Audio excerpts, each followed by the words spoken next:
আমার মেয়ের বয়স আর জাহাজের আমার চাকরির বয়স সেম। তো আমি ফিল করি এটাকে সেই রকমই। এটা আমার মেয়ের মতো এরকমই আমি ফিল করি।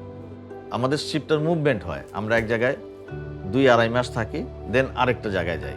অনেক মানুষ কিন্তু অপেক্ষা করে কবে জাহাজটা আসবে, আমরা ওইখানেই অপারেশনটা করব। আমাদের এলাকায় আগে বাচ্চাদের টিকা দিত না।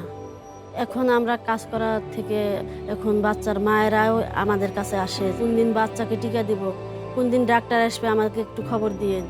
এখন স্যাটেলাইটে আসে ৫ টাকার বিনিময়ে ওষুধ পায়। আমাদের কাছে আসে, আমাদের কাছে অল্প টাকা হলেও ওষুধ পায়।